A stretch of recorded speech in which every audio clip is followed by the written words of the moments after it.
Hello, my name is Brent Coltharp. I am the president of Urshan College and Urshan Graduate School of Theology, and I'm here with you today for this week's edition of the Urshan Leadership Minute. Today I want to just talk to you about leadership and defining leadership. Since we're doing a vlog about leadership, we want to get a definition of it. What is it? When we think about leadership, we realize that there are leaders in every facet of society. And begin to think back right now to when I say the term leadership, who comes to mind? Many times it's political leaders, maybe whether it's a president or past presidents, governors, mayors, those who are involved in the political realm. Sometimes it is a military leader, maybe those who led troops in a battle war from days gone by.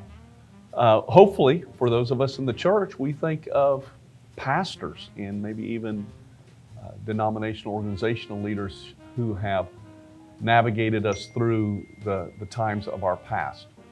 This is all a part of leadership and identifying those in our lives. But when you think about that, go beyond just being able to make a picture of leaders and think about leaders who have impacted your life. What was it about that leader who made such an impact on your life? Well, this is not a new discussion. In fact, people have really started talking about leadership in more of a academic way for quite a few years now. We've always known that there have been leaders, but really in studying it and trying to identify it. If you go back, there's more than 200 different definitions of leadership found in written materials between 1900 and 1990, 200 different definitions. And if you go back, you find out some common themes that are in there from influence, and power, working with groups, achieving goals. There's a lot of characteristics that are a part of that. But humanity has really struggled to define just exactly what leadership was. It began with these great man theories that sort of leaders are naturally born. They're the naturally born leader. They just have these gifts, these traits that put them in this leadership role that others follow. But then we started to find out, no, it's not just natural abilities that you have. It's things that you do. It's actions and behaviors that you have. And then different times understanding it's the ability to be able to influence people. Probably in Christian circles, former pastor and leadership teacher now, John Maxwell, was known in the 80s for talking about how leadership is influence, nothing more and nothing less. Nordhaus probably defines leadership better than most that I've heard, in that it's not too simplistic, but he covers some of the primary characteristics of leadership. First of all, leadership is a process. It's not an event, it's not a moment, it's not just a decision. Leading is a process, just like walking is a process. You can't just walk in a moment or an instant. It's something that is ongoing. Just by its very nature, it is a process. And it does consist of influence. Probably going all the way back, this is one of the common themes of all the definitions of leadership is understanding the ability to be able to influence someone or a group. In fact, in a future vlog, we'll talk about influence and ways that we influence, healthy ways, unhealthy ways that we influence. Second, or third, leadership is something that happens in groups. That's the old leadership maxim that he who is leading and no one is following is only going for a walk, something of that nature. The understanding is that if we're going to lead, we need followers. In fact, probably one of the things that we do not talk enough about is the importance of followership, which has begun to gain more attention in recent years. But followership, knowing that it is this combination, it's this relationship between a leader and those who can be influenced, desire to be influenced because they have a shared vision or shared mission. And that's where the fourth part of the definition comes in. It is about common goals. It's about people coming together for common goals, for a common purpose. This is what leadership is all about.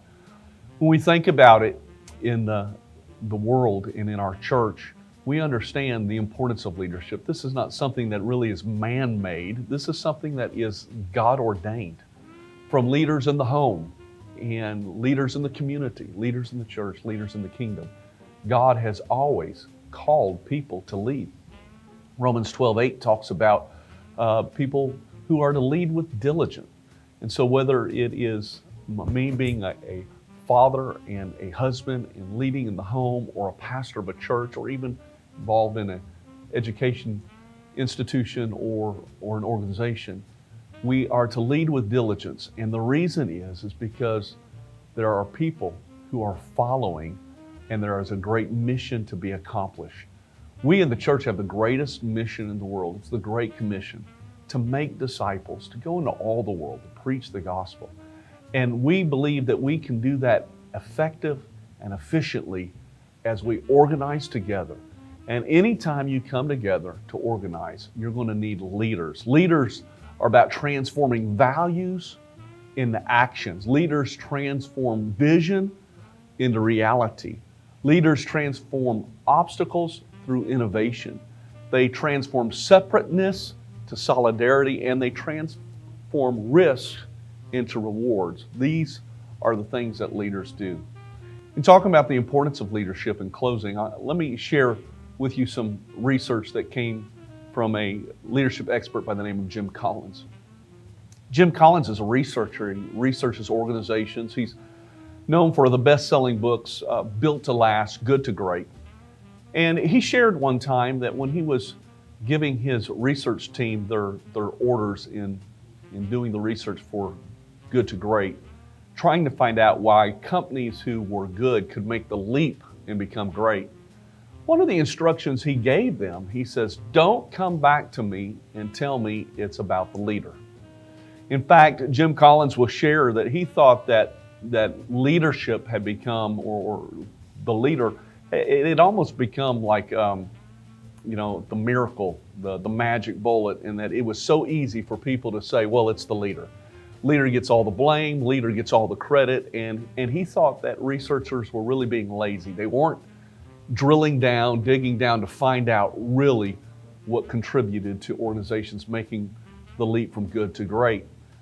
And so he shares how after quite a bit of research, his team started coming back to him, and they said, you know what, we need to really look at this leadership because it has a greater impact than we've acknowledged, than we've given it credit for. And again, he continued to push back, except they kept coming back to him and saying, this is not just subjective or anecdotal. This is the data. This is what we're finding out. And in the end, he discovered that the data won out. That while leadership is not the only thing, and you'd have to read Good to Great to see the other principles that they discovered, he started off by talking about level 5 leaders. And he found out that organizations that made the leap from good to great had these level 5 leaders who had this blend of humility and yet professional will. They were determined to accomplish the mission. And so as I leave you today, leadership in the church is critical.